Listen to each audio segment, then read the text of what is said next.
You're watching the Voiceoutdigital's weekly news collection and summary that comes your way every weekend with me, our Biba. In this week's collection and summary, 3 junglers to be released, as Justice Minister said. Gambia gets new notes. On the international scene, Libya conflict. Airstrike kills 42 in Mosul. US mass shooting. Trump condemns deadly attacks and criticism. Well, viewers, with these and more coming in this edition of your weekly news recap.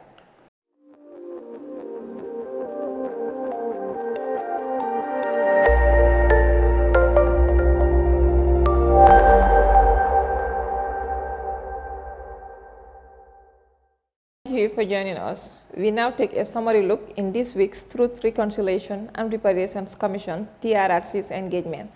Members of the patrol team, commonly called as junglers, over the week took turn to appear before the Truth, Reconciliation and Reparations Commission to give their testimonies on the alleged killing and disappearance of Gambians under the 22-year of Yaya Jammeh's regime. The Gambia's Attorney General and Minister of Justice, Abubakar Tambadou, has confirmed the release of the 3 top killers of former President Yaya Jammeh. According to him, his recommendations for the army to release the 3 junglers, namely Malik Jatta, Omar Jallow, and Amadou Badji, 3 has revoked high emotions among victims of families and concerned members of the public. That these reactions are quite understandable, especially looking at the 3 killers' testimony before the TRRC. He said that the recommendations to release the 3 men is not an amnesty, but to put the 3 men in a similar situation as those who have appeared at the TRRC and admitted to participating in human rights violations and abuses. According to the minister, the decision to recommend the release of the 3 men who have been in custody for over 2.5 years now is in the best interest of the Gambia and the victims. The cooperation of these 3 men, he said, has been very critical to the TRRC process, and this should be recognized. Tambadou called on the understanding of the general public, especially the victims, noting that their continued trust and partnership in this process is a success of our Truth Commission. However, he urged the victims and their families in particular to swallow a bitter pill, as he knows that this may be extremely difficult for them. Tambadou, however, assured his office's continued commitment to their cause. Meanwhile, the Gambia Center for Victims of Human Rights Violations has issued a statement expressing dissatisfaction with the decision of the Justice Ministry to release the 3 junglers. The center highlighted the minister's decision was a quick one, which they believe needed dialogue and further consultation with victims and other stakeholders to reach a compromising decision. Such a decision will undoubtedly undermine the national reconciliation and healing efforts ushered by the ongoing Truth Commission process of the TRRC, it underscored. The governor of the Central Bank of the Gambia confirmed circulation of new banknotes into the economy to begin on August 6, 2019.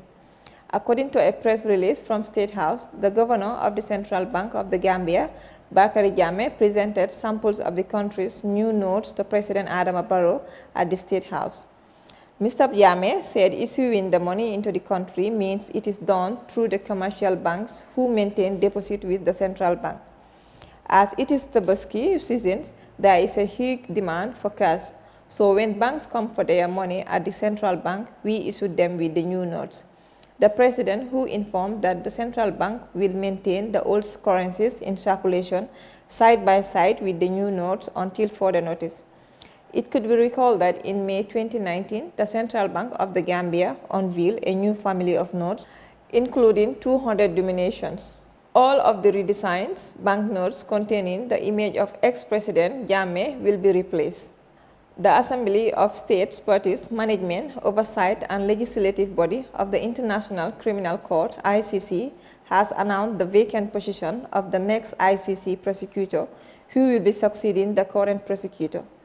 The term of the present prosecutor, Fatou Bensouda, a Gambian national, will expire on 15 June 2021. The Assembly of State Parties, acting pursuant to its mandate under Article 112 of the Rome Statute of the International Criminal Court, has initiated process for the reselection of the next prosecutor. It is only through a transparent and structured process that the Assembly will be able to select the highest qualified prosecutor for the court, the President said in accordance with the Rome Statute. The ICC aims to achieve the fair representation of women and men for all positions, representation of the principal legal system of the world for the legal position, and equitable geographical presentation for positions in the professional category.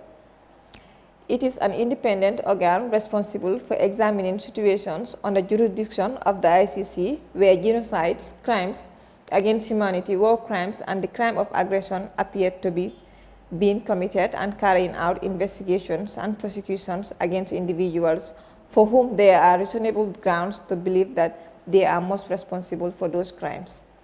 A court-martial at Yundum Barracks involving Suleiman Baji and Lamin Kujabi has on Tuesday convicted 2 soldiers to 3 years imprisonment and as well dismissed them from the service with disgrace.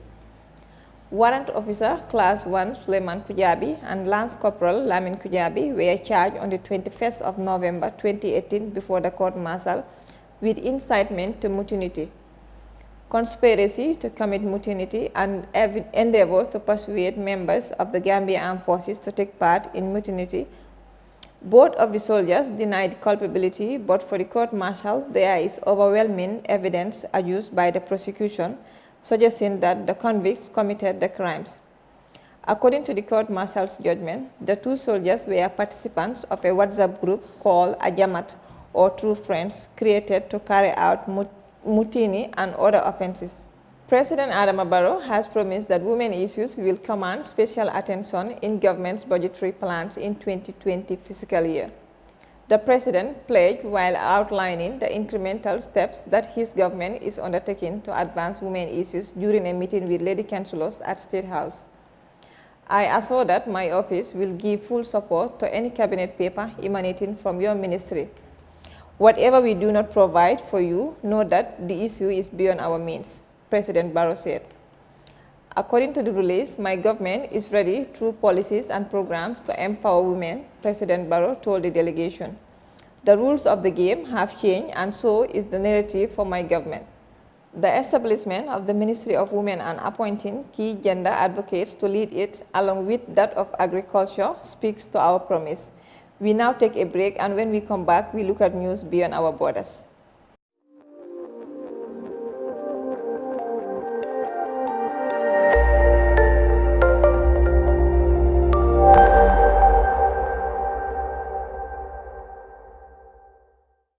Welcome back. In Libya, at least 42 people have died in an airstrike in southwest Libya carried out by forces of rebel General Khalifa Haftar, local officials says through the BBC.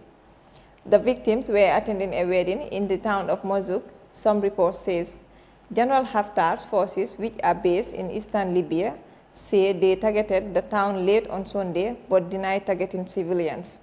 The country has been torn by conflict since the fall of long-term leader Muammar Gaddafi in 2011. Months of fighting between the UN-backed Government of National Accord (GNA) and Mr. Haftar forces has claimed more than 1,000 lives since April, according to the World Health Organization. Pro-Haftar media outlets said they were attacking Chadian mercenaries, which is how they refer to the Tebu ethnic group which opposes General Haftar.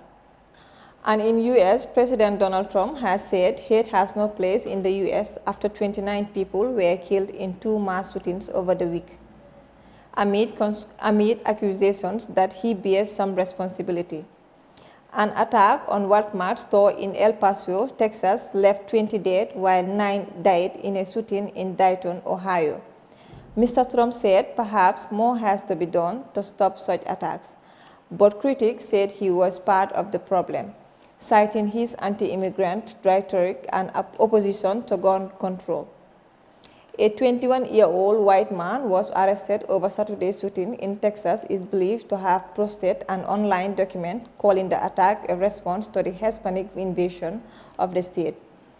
The motive of the Ohio gunman who killed his sister and 8 others on Sunday before being shot dead by police are unclear, according to the BBC report.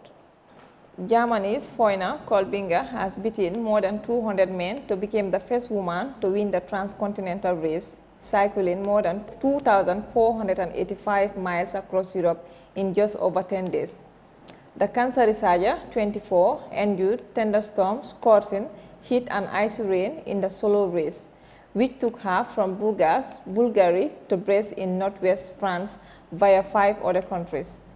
After finishing in a time of 10 days, 2 hours and 48 minutes, Kolbinger says she could have gone harder, adding, "I am so surprised to win," said Kolbinger, who was one of the 265 riders taking part, of which 40 were women.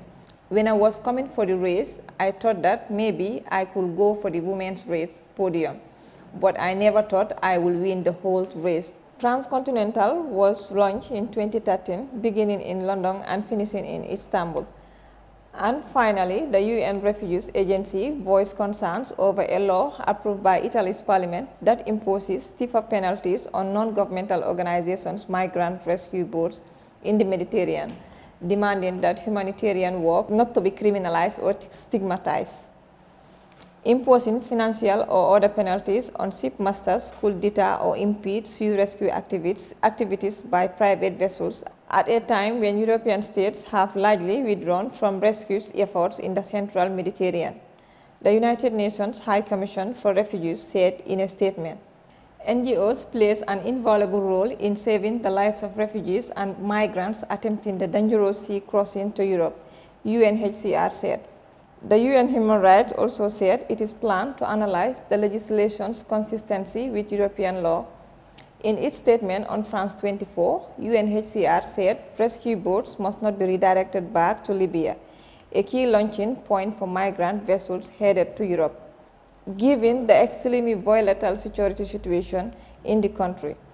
Widespread reports of human rights violations and routine use of arbitrary detention for people disembarked back to Libya underline the fact that it is not a valuable place of safety, UNHCR said.